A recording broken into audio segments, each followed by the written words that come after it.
All right, welcome into another edition of Catching Up with Tommy Mac here on 1010XL's podcast platform at 1010XL.com. Of course, on the 1010XL app.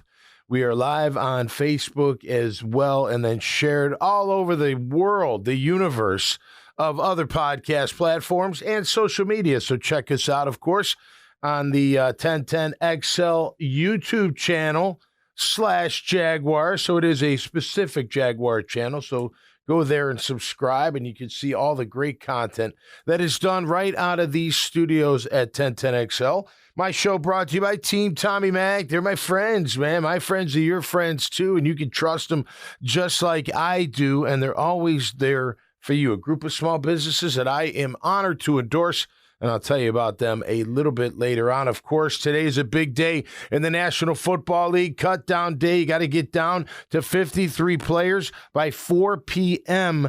this afternoon. 948 NFL players will be released today before 4 p.m. Eastern Time this Tuesday afternoon. Before we get into all of it and more, including a look around the National Football League, let's say good morning to Grammage. What's up, Grammage? How we doing? Doing swell. How you doing? I'm all right.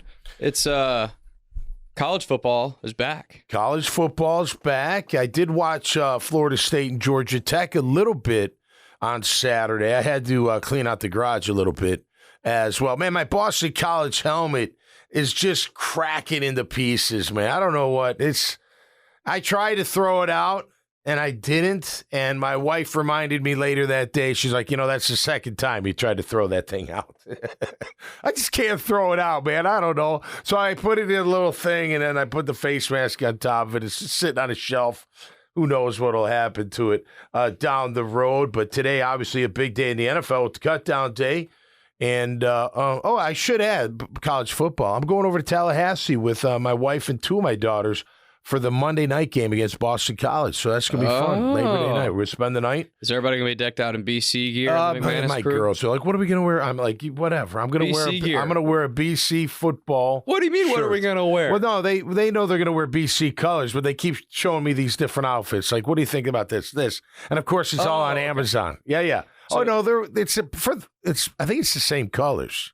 Well, yeah, they're kind of the same colors. You got to wear BC specific things. I don't think we have the gold. We don't have the gold, but we have the maroon or whatever color it is. It's pretty much the same. But everybody's wearing BC stuff. It's just a matter of what. Okay. Yeah, I already know what I'm wearing. I got a T-shirt. I was worried for a second. It's going to be perfect. Yeah, that's the McManus crew holding it down and dope. Yeah. So here's something cool. So I'm meeting my old teammate Mike Marinero and his family. His son, Joe, who started off as a walk-on linebacker at Boston College, just named one of the team captains. Oh. How about that? So we're going to go over there and see his son play for the Eagles. Yes, we are getting old. There's no question about that. But looking forward to that little trip. Of course, lots to get into locally with our team. You're hearing rumors of cuts already taking place. Some surprise cuts, in my opinion. But we'll talk through it. There'll be more. There may be more while we are on this show. But before we get into that, there was a trade with Travis Gibson to Seattle. Looks like a late-round draft pick. Look, DJ Coleman, Miles Cole, a draft pick. Esezi out of Mayo. They've all been playing really good football. I thought Travis Gibson was playing really good football as well, for the record. At least in a short, in a short little microcosm, he was the one guy that appeared to get consistent pressure when it was in the passing game. You saw DJ Coleman do that. You saw Esezi do that as well. Miles on occasion was doing that. Excuse me. But look, they get a late round draft pick. I guess it's a good opportunity. I would have liked to have seen him around. I thought he would have been in the rotation, but I understand if you like these younger guys or guys that, you even drafted. Miles Cole, look, he looks, I like the D lineman draft picks. I'm telling you right now, I said on Twitter the other day, Mason Smith, he's my day one starter. I'd put him right next to Armstead. Now, I'm hearing Armstead wants to play more end than tackle. Well, in my world, he's playing tackle, so move your big butt inside, big man, because that's where you're going to go. Now, he'll probably move around, but nonetheless, I want to see those two together. I think, and he's still raw, don't get me wrong. You're not going to be like, whoa, he's not going to like dominate, but he's going to be a tough matchup for guards to block him. Without question, especially in a pass game. He's got some moves. He's got hand movement. He's got good shoulder movement, hip movement. This guy's a monster of a human being that can move. And to me, I'd put him right next to Eric Armstead with Trayvon and Josh, if that's my front four. And I think he's earned it. And I think he's only going to get better. And I think it matters to him. I think he really does care, you know. And I'm still, look, Jordan Jefferson's going to be on this team. I'm looking forward to seeing him, you know, keep going. Devon Hamilton has had a fine camp. You know, look, he's just got to show that he can, you know, consistently make plays. I'm willing to bet that the young kid, he definitely has more upside, but the young kid in Mason Smith, I think he's primed to go right away. It'll be a good change of pace either way. Whether Devon starts and then you bring in the rookie, or the rookie starts, you bring in whatever. That'll be a good change of pace. But to me, I'm having Mason Smith as my starter on that defensive line. So Travis Gibson traded to the Seahawks. Early cuts we are hearing: Terrell Edmonds, Trey Flowers, Tanner Muse, Amani Marby, number 27, the defensive back. I really liked him. There's only so many you can keep. I'll tell you one thing about this, like, and we'll talk about these guys, but this list alone are like, you're like, well, that guy's a pretty good football player. Well, that guy's pretty good. Christian Broswell, allegedly released. I don't know if that's official yet. He had a nice camp, but what? They brought in Savage, so Savage is my number one nickel back, right? Who's number two? One of the other safeties? One of the other corners? Jarian Jones, number two, right. So doesn't mean he's a bad player. It's just a numbers game. I can't fit you. You know, we keep two and you're third. Doesn't mean he won't get picked. Maybe he'll get picked up. Who knows? But that's those are the early ones so far that we're hearing. Terrell Edmonds, man, I'm really surprised about that. I thought he brought an extra little thumping to that secondary that's been desperately needed. And he can play special teams. He's athletic enough to really make a difference on that. But I thought he would. I think he's a more athletic, bigger, stronger, longer Dewey Wingard is what I think he is. Dewey's a great player. We all know that. But I think Terrell Edmonds has that much more to bring to the table, in my opinion, athletically speaking. I think every defense needs maybe like two psychos on the team. Especially in the secondary. They don't need to start, but they just need to like be rotational guys, special teams guys. Just that are going to knock your to the. They just need to be the guys that want to pick fights before the game. That you have to reel them back. They get everybody juiced. The guys that are, you know, maybe they get the penalty every now and again, but it gets the guys going. Yep. You need a psycho or two on each defense, and I thought Terrell Edmonds was going to fit that role very nicely, and now he's gone. Yeah, so listen, I didn't love that. I thought he, in open space, he made big hits. You know, that's hard to do one-on-one in that open field. He was reliable. Didn't seem to get beaten coverage, from what I remember. Physical against the run. But then again, you have your safeties, right? You got Antonio Johnson, you got Cisco. Who do you got after that? Savage could play a little safety, right? Who am I missing? Daniel Thomas, I guess, would be your next guy. Daniel Thomas. Well, he's a great special teamer. They love him for special teams. And they redid his deal in the offseason. So that's a tough guy to, just release, But I thought Terrell Edmonds did enough. Trey Flowers, very athletic defensive back. Somebody will give him a chance, I would imagine, just because he is tall, lanky, long, pretty athletic overall. I just don't think he fits here. Too many numbers. Tanner Muse, he came in late. That was tough it's tough for a guy that you're not going to throw in as a starter like Atlanta does with Justin Simmons, right? When you come in late in the camp and you're fighting for us, it's just hard to make that team, unless you just get a shot of a lifetime and, just make play after, you know what I mean? Like it's just hard to make a mark when you get in like 3 weeks into camp. Get a random like forced fumble recovery for a touchdown or something. Pick six, you know, I don't know, something big that they want to keep you around. But we'll keep our eye on it. Look, I've been on both sides, and it's not fun getting cut. That's for sure. You know, again, the good thing is, I said this before, there are other outlets to go if you want to still play football, which is good, you know. Back in the day, it was mostly NFL or CFL. Arena had just gotten started, I think, like 93, you know, like because that hadn't caught on as much, I don't think. NFL Europe was a thing back then. Oh, the World League was a thing. The World League was good. Wasn't NFL Europe, though, like through NFL teams? The World League became NFL Europe, I believe, and the NFL had a couple players that they would put on those teams. Yeah, like it'd almost be like being on a AAA baseball team. Like it'd almost be like you're on the Marlins technically, but they put you on the jumbo shrimp. Yeah, you're on the international team. Versus like if I'm on the Jacksonville Sharks, like I'm not connected to an NFL team. No, right. I'm just playing so that hopefully somebody catches on to my tape. Right, basically. And there are guys, I mean, you go back and look, like Jake Delhomme, I think, played in the World League. Yeah. Warner, I think, played in the World League. I mean, you know, you go over there and hone your skills. You know, ironically, the staff that Coughlin replaced, Jack McNell's staff, they ended up going coach Barcelona for like a decade. So they were the coaches for Barcelona in the World League and then in the NFL Europe. So it sucks because you put in all that time.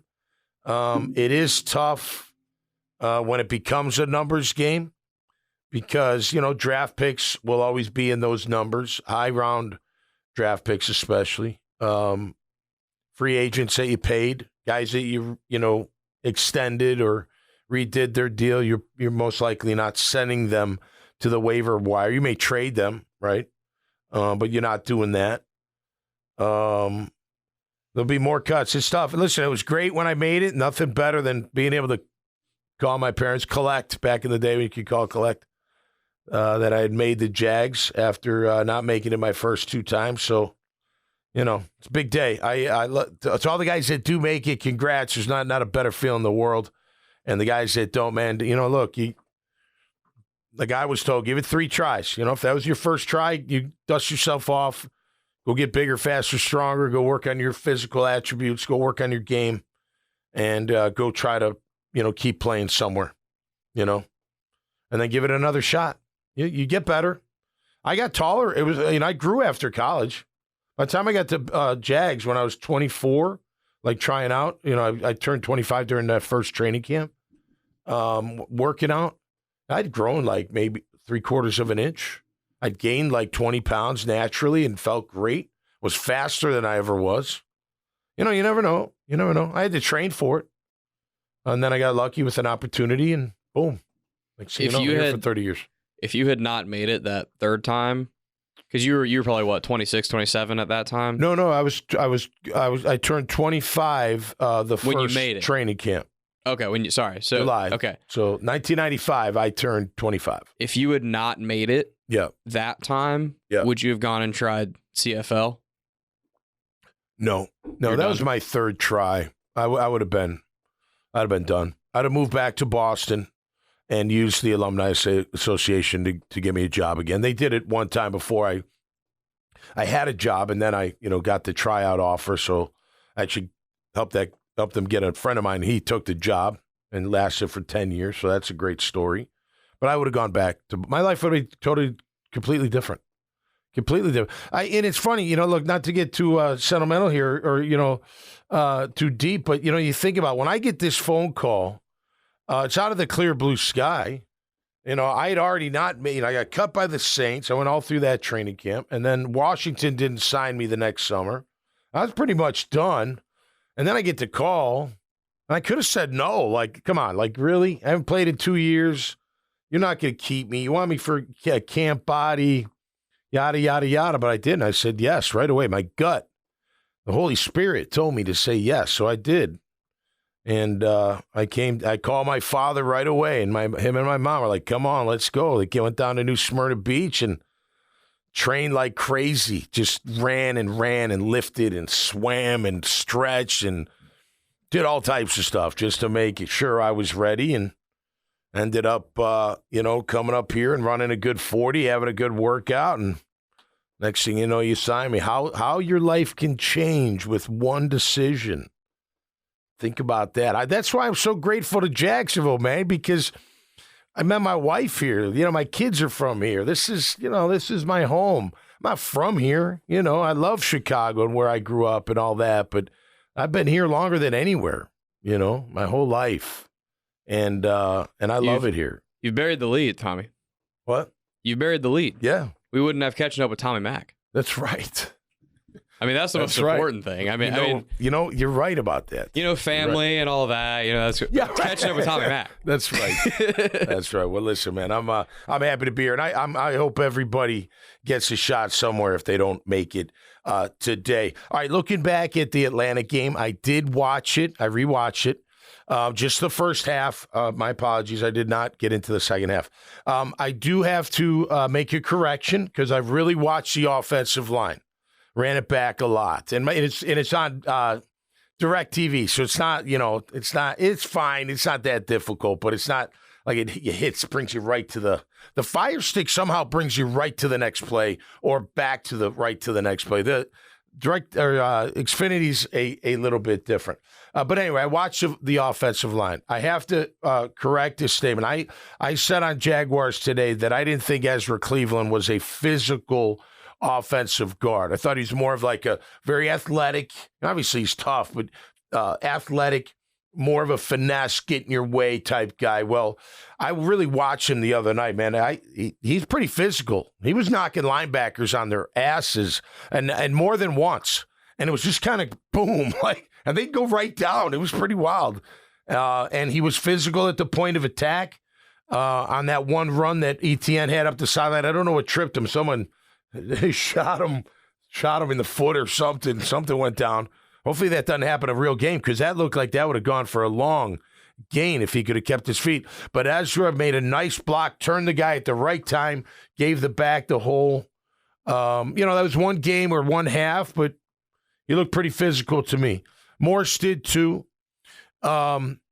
Sheriff, that inside move he got beat on. He's lucky he didn't get our quarterback hit too bad. That would have been bad. It would have been bad. And the guy came from his outside, did a little move, and then went inside, and he missed him. He missed him. You can't miss him. So, if that becomes more of a regularity, you're gonna have to, replace that. And nobody wants that, right? And it's too early to say that today. But you can't have – that's one kill shot away from taking your quarterback out of the year, even with the rules in place. That's the potential. That kind of kill – it's not a kill shot anymore. We used to call it a kill shot because you literally could have almost killed him.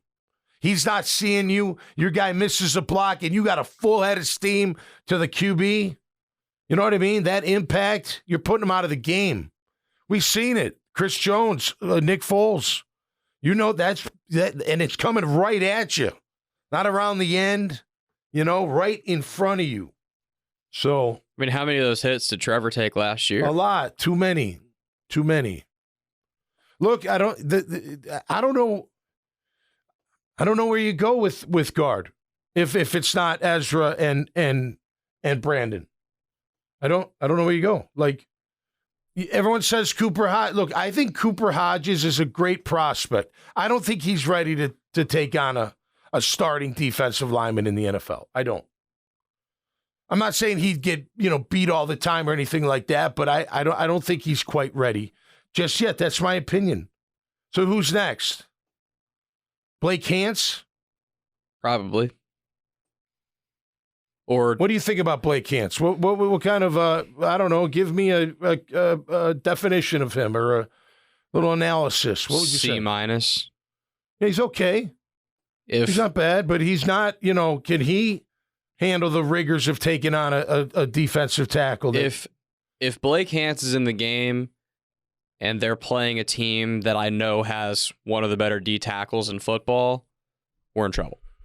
Yeah, that's what I'd say. If they're playing against an average D line, doesn't have anybody special, I think he'll be fine. Be all right. But if they're playing the Titans and Jeffrey Simmons and dudes like that, he's Jeffrey Simmons and the kid from Texas, the 360-pounder, the Sweat, Devontae Sweat, the draft pick. You think he's going to move? I mean, not many can move a guy like that, but I don't know. I mean, the same thing would happen with what's his name, Smoothie Boy from last year that they cut. Remember he started the year Barch? Ben Barch. Ben Barch, yeah. It was the same thing with Ben Barch. Ben Barch, if they just played like a average to below average D line and there was nobody special, then he was fine. But whenever they played, so like they played, I think week 1 it was DeForest Buckner, destroyed him. Ben Barch had no shot. And it's like, I mean, I'm sorry, but a team with expectations like this one has, which is to make the playoffs and see what happens and potentially make a deep run, you're going to face elite defensive linemen. Absolutely. And you got to stand up, line up, and block them. I'm sorry, but something I'm sick of, and I know you're going to agree with me here, I'm sick of hearing whenever they play against good, that guy's really good. No, screw that. Yeah, that's you're in the bunch NFL, of crap. man. Yeah. No. You're in the NFL. Yeah. I don't care that he's really good. You should be really good, too. That's right. That drives me nuts, man. No, I can't stand that. That makes me so mad. Yep. That's not an excuse. Well, and I flip it around, too. It's like, well, he's just a backup. Too bad. He's starting. I don't care if he's a backup. If he's not good enough to start, he shouldn't be your backup. Period. I mean, I'm across the board, right? Any position. If you're not ready to stand in there, start and contribute. Now, I'm not saying be a star, dominate, but start. Hold your own. They can count on you type. That's what you got to be when you're a backup. If you can't do that, you shouldn't be the backup. Period. Correct. I was about to say, you know this as well as anybody listening or talking because you lived this life. There's not a single backup in the entire NFL that doesn't think they're good enough to start. Not a single one. No, right. There shouldn't be. Right? Right. I mean, it is. We're looking at cut days right now. It is so hard to make an NFL roster, and you have to be so good, even to be a backup. Yep. That anyone that's made it that far, they were a stud in college, they were a stud in high. Like totally. Those guys all think they can play, so they need to show up in the game and act like it. Yep. And I understand. Like when it comes to like a backup lineman, okay, if they're a backup, like remember Ezra had to play tackle last year against Myles Garrett, that's really tough. I understand he's probably going to get you a time or two. He held his own though. He did. Correct. Yep. Correct. That's the point. That's your point. He didn't get embarrassed. Yep. If you show up and you're like, oh well, this guy's really good, so we may as well just have 4 linemen out there. Yeah, right. I can't stand stuff like that. That drives me nuts, dude. No, I know. You're in the NFL. No, I know. Trust me, I'm with you.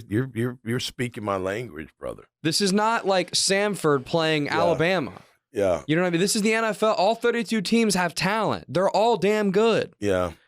Well, and here we are going into, week 1 in a couple weeks, less than 2 weeks, and you still worry about the line overall. Yeah.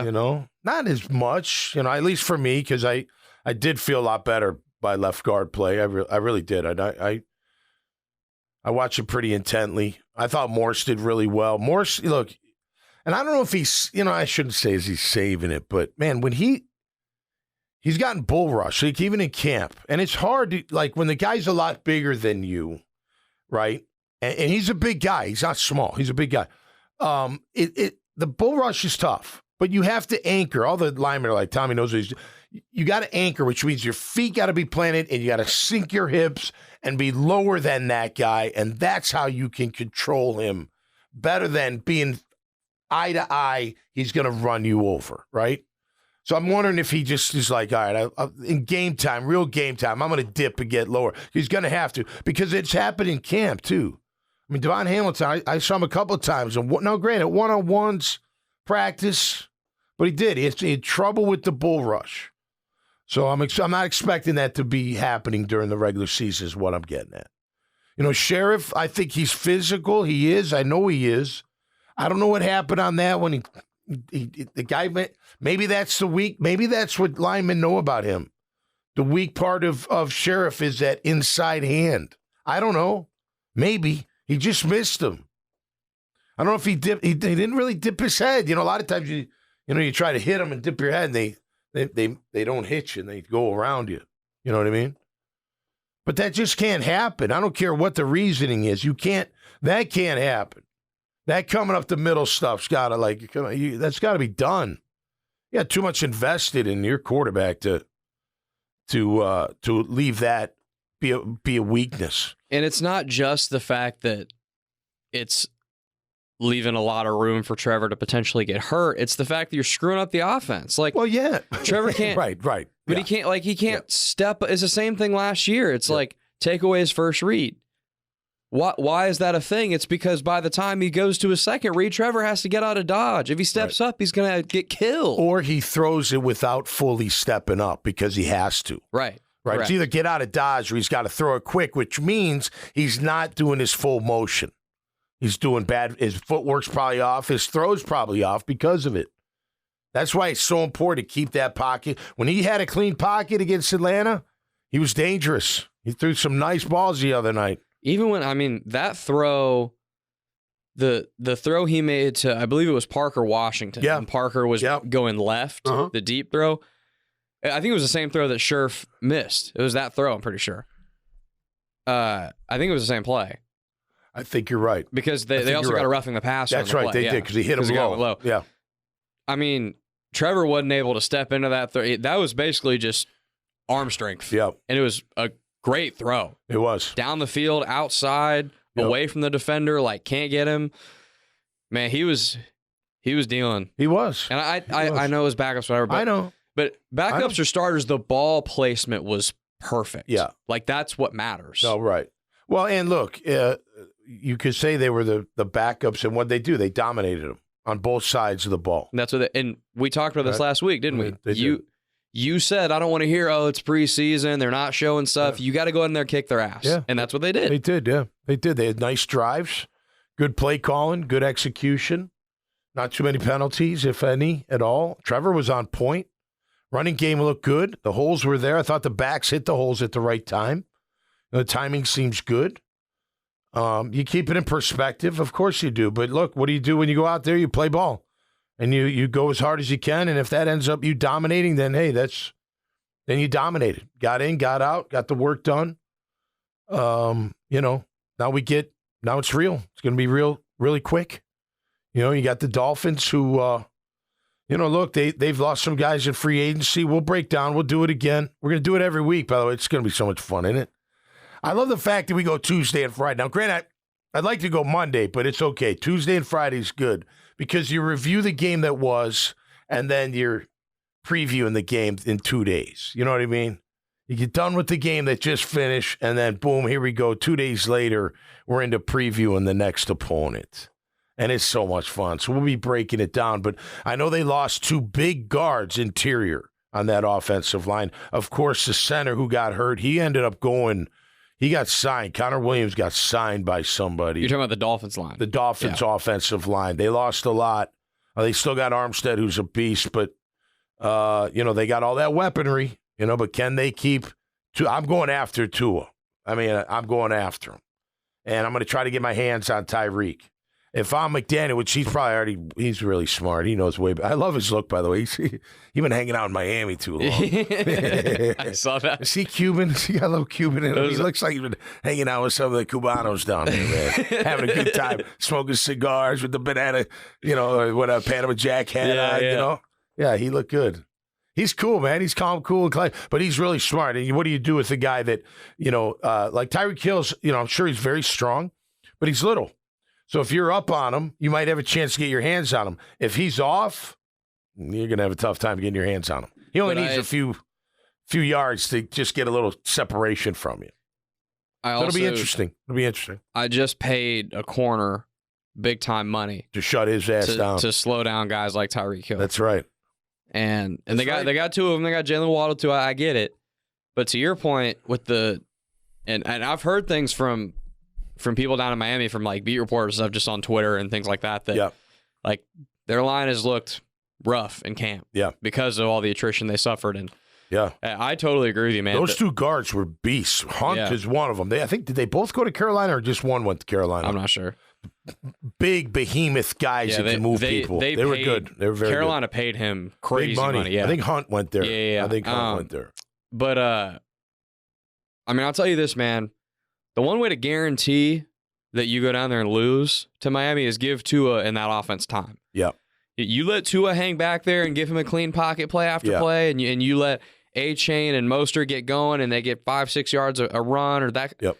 Then, I mean, you may as well not even show up. If we don't stop the run, and by the way, I don't think we stopped the run very well in the preseason on a consistent deal. Granted, it's in and out players. They're moving them around. We'll see how it goes from week one. But you cannot – their running backs are very, very fast, very effective, and they can hurt you big time if you're not ready for them. And Octane, it's Octane, right?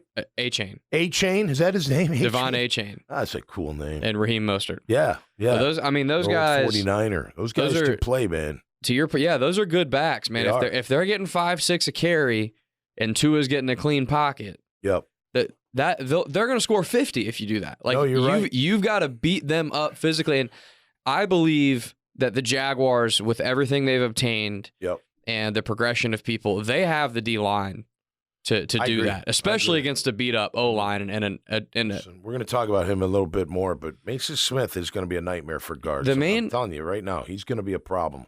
I agree with you on stopping the run wasn't quite as nice as I would have liked it to be. And the main reason is that they didn't get a lot of negative plays.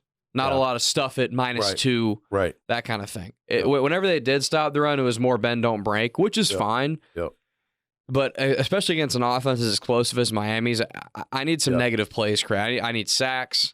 I know. You know what I'm saying? Just controlling it and not getting gashed, every so often, or, 2 or 3 plays during a series, that type of thing. We're going to get into that and look around the NFL. But before we do, let's talk about Team Tommy Mac, my team. That's right, a team of businesses that I endorse and promote on this show all throughout social media and all throughout our market and beyond. They're always there when you need them. I posted about them yesterday. You need help in a certain area. Boom, we got it taken care of for you. Let's start. Chris Lucero's bail bonds, number one name in the bail game. If you get thrown to clink, he gets you out in a blink. That one is mine, no doubt about that. I've seen him do work firsthand, and it's quite amazing. Make sure you call him and his team, 904-822-2245. Carpet Man Flooring, more than just LVP. It's more than just LVP. Luxury vinyl planking. It's all types of hardwood, tile, carpet, you name it. Highest quality, lowest prices. Carpet Man Flooring right there on Wells Road in Orange Park, 1988 Wells Road, and on St. John's Bluff Road near Atlantic Boulevard, caddy corner to the Craig Airfield. You can see the big warehouse of Carpet Man Flooring. Go check it all out. J-Dog Junk Removal and Hauling. Yes, so take care of your junk that you consider quote-unquote junk. They'll refurbish it and try to give it to families in need, veteran families in need. They are veteran-owned and operated. They always do it right with integrity. You can trust them, and they also have their hauling business. So any construction debris, they've got the containers for you. They'll drop them off. You fill them up. They'll take them up and take them back and dump them and get rid of them and do the whole thing over again if needed. 844 Get J-Dog. Michael Nickus' State Farm Agency's been my agent for over 20 years, and I'm talking life. I'm talking supplemental health, home, and auto. Him and his team for your business, personal. They're there for you 24/7. I'm telling you, I've used them for this long. I'll never use anybody else. Hope I never have to. 904-777-6888. Azar Sausage. Had sausage dogs the other night.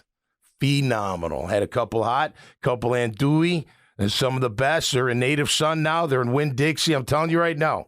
And most of the time you order anything with sausage throughout Jacksonville, you're eating Azar sausage. You are. Homegrown, down home, third generation. They do it right. Go check them out at your local grocery store. Salt Air Inn and Suites, a boutique hotel just 4 blocks from Atlantic Ocean on Atlantic Boulevard and about 2 blocks from all the fun. All the action, great restaurants, cool places to go hang out and grab a drink, listen to music, see some people, and also a great amount of shopping as well. And just walking around is an awesome. We block off the beach, and you're not too far from it. Concierge service comes along with it at Salt Air Inn and Suites. Newmark Phoenix Realty Group, my old pals at Phoenix Realty Group, now part of the Newmark Group as well, the family. They are the #1 commercial real estate company here in town and beyond. Let me tell you something. These guys have been together since '93. They're still together. They do all types of commercial real estate brokerage and development and help you with the investment side of things as well. Make sure you check them out, 904-399-5222. Family Tradition Specialty Foods, home of Coconut Joe's hot sauces. You know what's coming? The Ghost. The Ghost is coming. That's right. It's a brand new flavor of Coconut Joe's. Can't wait to try it. We will announce it. It's coming up August 30th, so stay tuned for that. In the meantime, go to FamilyTraditionsSpecialtyFoods.com. In the discount bar, just put pound Team Tommy Mac and get a BOGO free. I'm telling you, we always have. Ever since I've met Scott, the owner, and we became friends, gave me a bunch of product, and been giving it away to people that help me at the house. It's great. Give them a bunch of hot sauces and sausage. And the sriracha is always near my plate. I never was into it before. I'm telling you right now, but I'm into it. Not a ton, just a little bit. And I tell you what, you'll like it as well. Freedom Finance, my friend Courtney Meyer's company. What is he? He's a fractional CFO. He's going to help you guys that own businesses. Maybe you're in the startup. Maybe you're in early stage. You need help with a little forecasting. Need help with a little accounting. Maybe raising some funds. Well, Courtney Myers is your man. He's been doing it for a long time. He's got great contacts. He's a great guy, and he's going to take care of you at Freedom Finance. 620-897-7079. 620-897-7279. And to last but not least, of course, Code Ninjas. I'm telling you right now, man, they're having a summer bash down in Ponte Vedra, end of summer bash. Get you ready for school. This is a great program for your kids to learn all about technology, all about coding, security. We know the future's technology. We know it is. It's going to be a part of our lives for the rest of our lives. Let your kids get a step ahead. Let them learn all about technology at Code Ninjas. 4 great locations. Check them out at codeninjas.com. Thanks to 1010XL Studios. You know, I love being a part of the family here at 1010XL. And just a friendly reminder, go check out TommyMac.net. All right, I love doing that, and I also love talking about the National Football League. CeeDee Lamb lands a $136 million contract extension, $38 million to sign, and $100 million in guaranteed money. It pays to sit out, I guess, huh? Didn't Jerry Jones like a week ago be like, yeah, I'm not really thinking about it? Remember that? And then there was a big tweet thing. I guess he was thinking about it. Got it done. Hey, he's a great player. He's a great player. Look. If you're Jerry Jones, probably even more so. You are even more so because you're Dallas. But you're just like Shad. What are your expectations? You better win, man. You better win if you're the Dallas Cowboys. You know? He's paying all this money. Expectations. Same here. Same here. You better win. This is no learning process crap. No, this is win time. The window's open. We talk about it all the time. The window's open. Everyone keeps asking about the stadium deal. When are they going to do it? I don't care. That's 27 or whatever it is. We're at 24. We got 3 seasons before any of that. I want a championship. At least vying for one. At least close to being in one. That's what the expectations are. I think that's fair. I think the same for the Dallas Cowboys as well. All right, Juju Smith-Schuster gets another chance for the Chiefs. He'll fit right in, I'm sure. They'll find a way to make him productive. I love Andy Reid. He's one of my favorite. He is. And what he did last year when he bumped Kelsey, I thought that was just the best. Remember that? He threw his helmet, and then they tried to give it back to Kelsey, and Andy took the helmet away, and then a few seconds later gives him a shoulder. Remember that? Yeah. Oh, yeah. I love that. He loves those guys. Look, Dick Vermeil says it best. Show me that you care, and they'll love you. They'll do anything for you. You can be hard on them when they know they love you. You know, when they know you love them. You can be hard on them. That's not being hard. That's just saying, hey, man, be a pro. Don't be a little you-know-what throwing your helmet. Knock it off. We're not doing that, right? I love it. I absolutely love it. And here's something interesting. I don't know how anybody feels about it. I don't really care, to be honest with you. Good for these selected private equity firms that are going to have a shot to purchase up to 10% equity of each NFL team. The vote goes down today. It's expected to pass. Interesting. Why would the owners want to give up 10%, I wonder? Any idea? I mean, it's 10%. It's not, it's a lot of money, but out of 100, it's Not a lot. 100%. I guess the rate must be great, right? The return must be incredible. Have to be. These guys are, it's amazing how much money they have. It really is. You know, I've been going through this past 2 days. I've been telling Graham through the NFL, this neurological testing. And it's just kind of memory stuff. And, you know, there's a benefit if you qualify. And if you don't, at least you know that everything's okay upstairs. The noggin's all right. That's a good thing.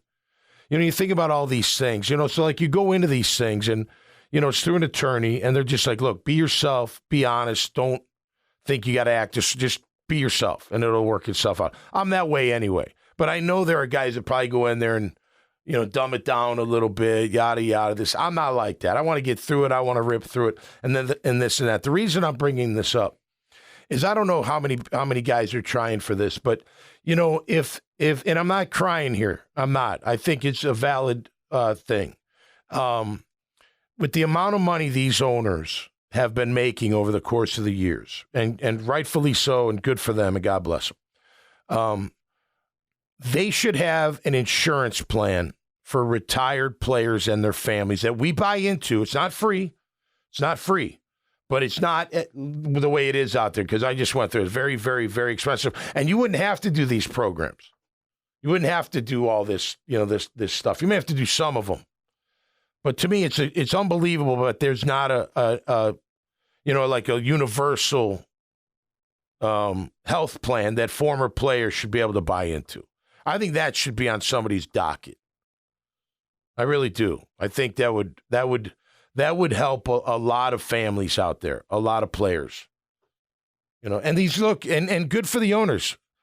And if you remember, and good for Shad, man, it's fantastic. Shad, when he first got here, I think like $4 billion was his net worth. He's up to like 12.2 on some reports. Like this is, you know, good for them. I mean, it's a fantastic product. There's nothing better than the NFL. There really isn't. Then the quality's that good. Even when teams aren't bad, the quality's good. You know, if you're watching a game, you don't follow either team, like on ticket or whatever. You're at a bar and you're like, I'll still watch that game, especially if it's close in the third quarter. Like I'm glued in, whether I'm a fan of either team. I can't say that for college. Maybe if it's a big game, you know, big teams playing. I do it for both. Yeah. But I hear you. Even smaller college teams that you don't really. Dude, I watch Maction on Wednesday night. Do you really? Dude, you give me University of Buffalo versus Central Michigan on a Wednesday night. Yeah, snow it's game, good football. It is. Snow game in November, I'm locked in. But I hear what you're saying. Most people aren't psycho like that. Most people are that way with the NFL, though. If it's 6:15 Eastern on a Sunday afternoon and Seahawks-Packers, and someone in Jacksonville is watching Seahawks-Packers come down to it, that they're invested. Yeah. They're going to watch. And not to mention now, you might have some money on the game. Yep. You probably have a fantasy implication or two. Oh, right. There's even more, even outside of just it's fun to watch. All right. Here's number 2 on the docket, if I may. Concessions get slashed in price. Yeah, oh, yeah. God, yeah. All across the board. Every NFL stadium on game day slash the prices. Whatever it is. You shouldn't have to pay like $12-15 for a hamburger or whatever it is, or $30 for a drink. Dude, or $8-9 for a water. Is it really in that much? In September in Florida. Yeah, no. That's crazy. That to me, like, why do you need that? Why? Only because you can. I get it. You can. People pay for it. Now, the Jags do let you bring in water, don't they? Or is that no longer available? No, you can bring in a bottle, and there's stations to refill. Okay. I mean, that helps. But you know not everybody's going to do that. No, I know. And it's going to be the third quarter in September. I would cut it all. I mean, you make so much. You don't need that. I don't even know what the money is on a game. I wonder what it is. That'd be interesting to find out. What is, on a packed house, what is food and beverage sales? Not the suites, just, at the bars, where the concessions, where everything. That'd be interesting to know. I wonder what that number is, Yeah. I mean, I'm sitting here going, it's no big deal, but maybe it is very significant. But still, I mean, you pay look, I have 5. Like, if I go with a family, it's 5 of us, right? $100 a ticket, let's just say, and that's probably on the low end, right?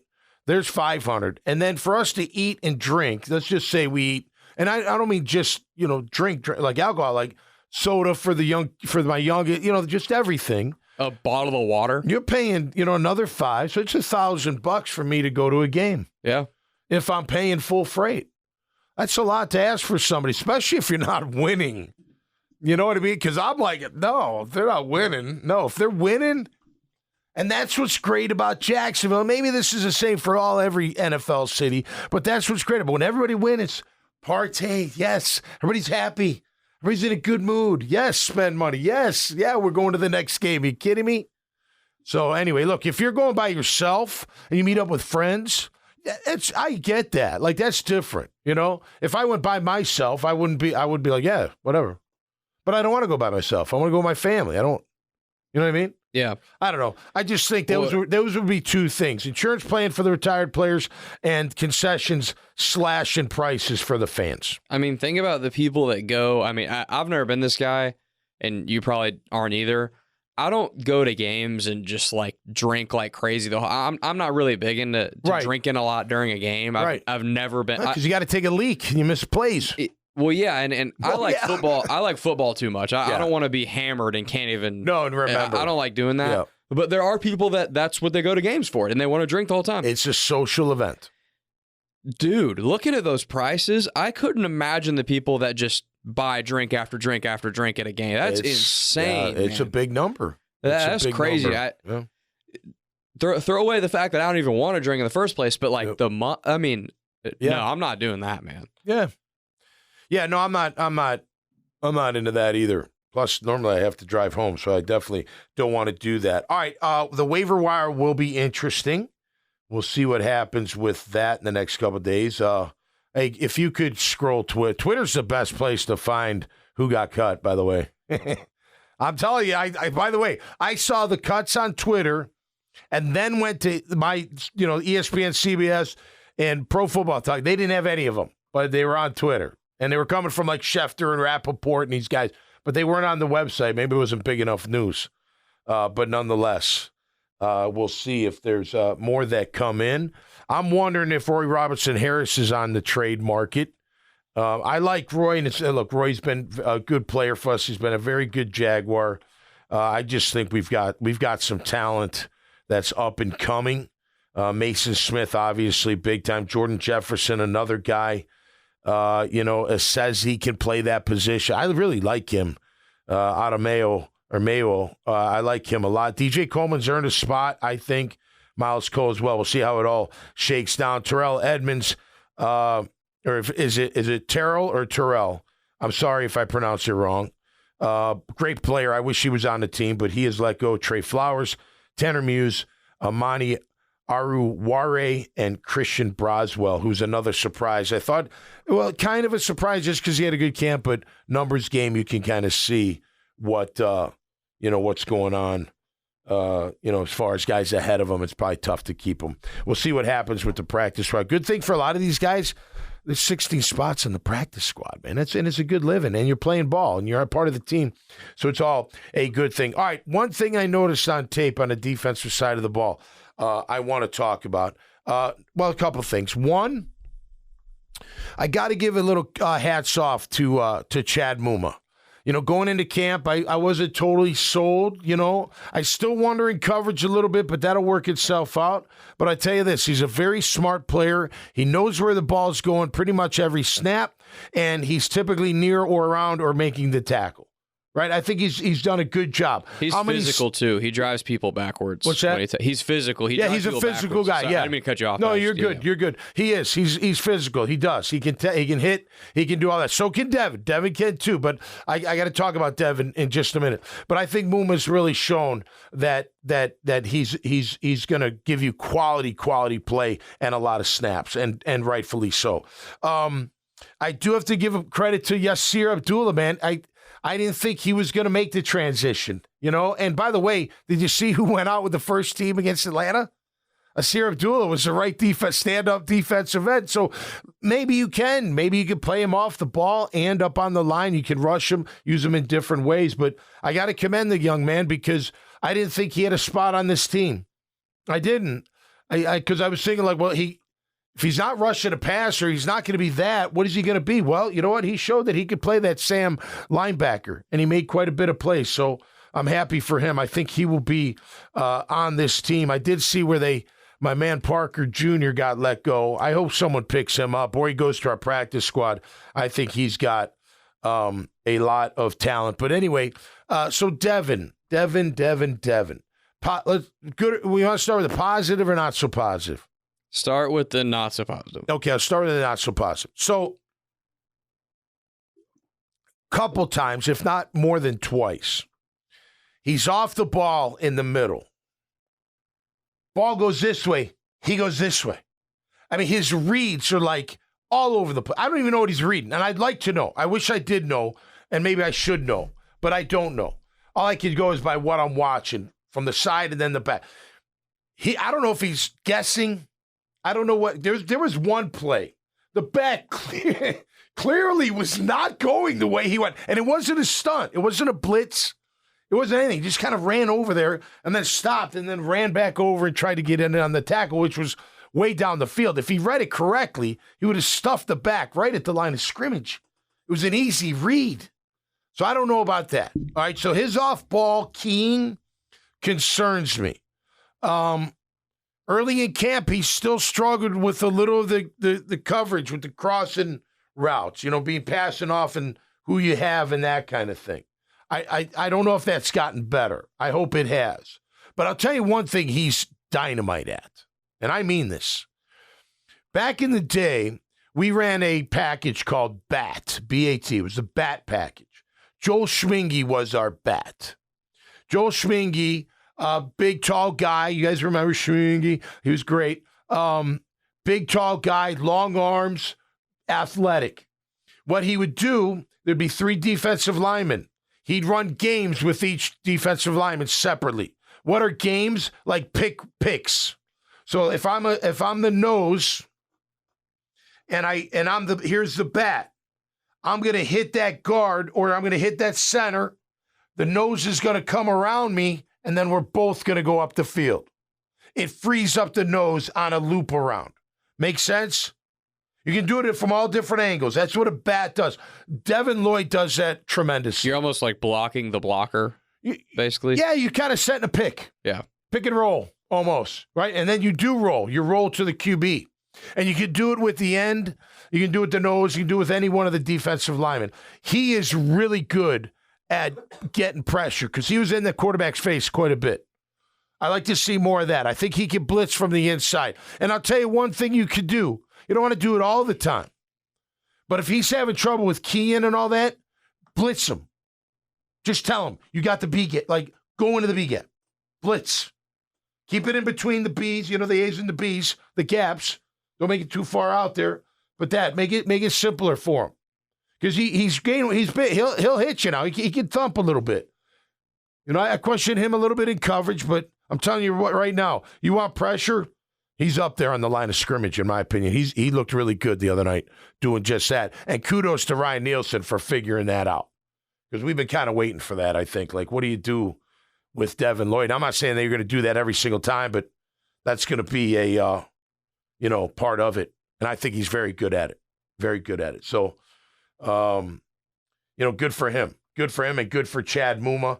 I'm still, I'll tell you this right now because I see everybody's who they keep and who they're not keeping.